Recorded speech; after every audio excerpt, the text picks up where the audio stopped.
एवं नॉनवेज अगर जो मैंने खाऊंट से मोर रिक्वेस्ट राति रे नॉनवेज खातु ना कारण नॉनवेजटा खाइले डाइजेशन प्रॉपर हो पारे। दैनन्दिन जीवन में खाऊा खाद्य आम नॉनवेज और जंक फूड को अधिक खाई था। तेबे एने आज प्रत्येक व्यक्ति कन्स्टिपेशन दे गति करुँच मलकंटक भली रोग सृष्टि करें।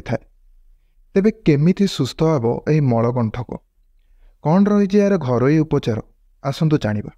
नमस्कार, मु लोकल 18 को स्वागत जनाऊँगी। सुश्रुत पाइल्स क्लिनिक तरफ डॉक्टर अजित कुमार सस्मल। आज आम मलकंटक विषय आलोचना करवा जोटा कि प्रत्येक घरे घरे ये रोग मिलवा देखा मिलू है। मलकंटक रोगर जो लक्षण है जी झाड़ा बसी सारा पर साधारणतः पेसेंट कही था कि मत बहुत जंत्रणा हो घंटे 2 घंटा धरिकी जला पोड़ा होता है एवं अल्प टिके रक्त झाड़ा बस सारा ठोपे 2 टोपा पड़ी था आसी कही था। ये मलकंटक रोगर जो कारण होची जी कि झाड़ा टाण हवा बा जोटा आम कहे कन्स्टिपेशन है प्रमुख कारण मलकंटकर। जे जो कन्स्टिपेशन होची कहीं ना आजिका दिन में जो लोक मानकर लाइफस्टाइल जो चेंजेस होची सेटा को परिवर्तन होची जेमिति कि लेट नाइट रे सोइबा, लेट रे खाद्य खाइबा एवं लेट रे उठिबा।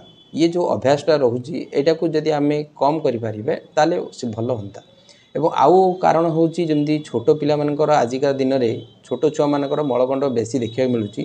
तार कारण होची जे से माने बेसी पसंद करचंती फास्ट फूड को खाउचंती। आजिका दिन में आप रोड साइड रे गले देखिए फास्ट फूड रो चाहिदा बहुत बढ़ी चली किंतु फास्ट फूड खाइबा द्वारा आमर जो मैदा जिनस जैसे आम खाद्य खाऊचे तार खाद्य खाइले आम कौन हो मलकंटक जो कन्स्टिपेशन रो प्रमुख कारण है फास्ट फूड।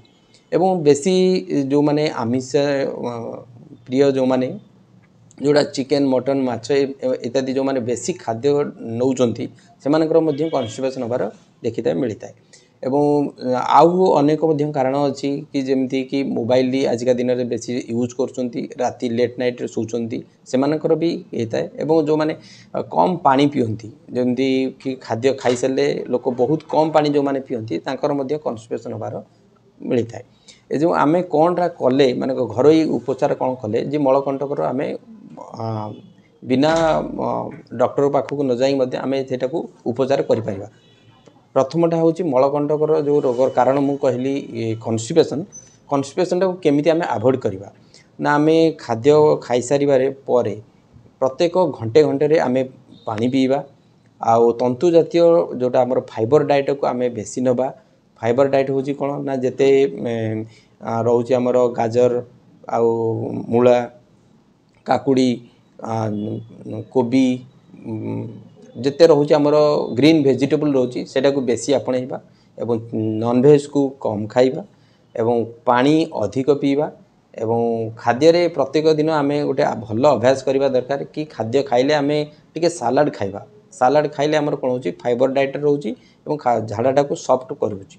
एवं नॉनवेज अगर जो मैंने खाऊंट से मोर रिक्वेस्ट राति रे नॉनवेज खातु ना कारण नॉनवेजटा खाइले डाइजेशन प्रॉपर हो पारे कन्स्टिपेशन हुए।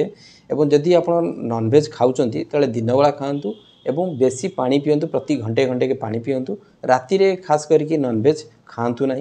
एवं जदि आर लोकल रिमेडी रोची मैंने आम घरोई उपचार कौन कर जदि मलकंटक होची ताले आमे फास्ट कौन करबा ना उषुम पानी रे 2 थर बसिबा सकाळ संध्यारे 3 रु 4 मिनिट आमे उषुम पानी रे बसिबा एवं जोटा रोची आमर त्रिफला हरिडा बाहाडा अँला त्रिफला चूर्णटा को 5 ग्राम लेखा राति रे उषुम पानी सहित खाइबा एवं उषुम क्षीर हो उषुम पानी पीले प्रॉपर डाइजेशन हुए एवं झाड़ाटा टाइट हुएनी।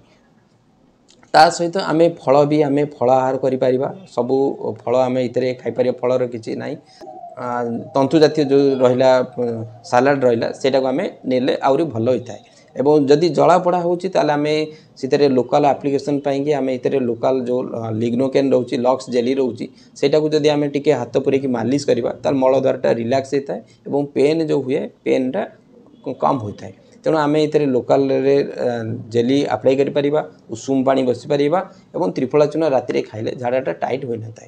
ଏବଂ आउ मध्य करिपारे जदि बेसी जार कन्स्टिपेशन रोची अभेयर स्टोव मध्य इतरे आपण ऐड करि परिबे 15 ml लेखा दिन को 2 थर खाद्य परे इक्वल वाटर आम खाइले झाड़ाटा सॉफ्ट होता है और टाइट हो न था एते द्वारा करवा द्वारा कौन होता है ना स्टूलटा हार्ड हो न था जो घाटा टी होता है सेटा सुखी जाता है।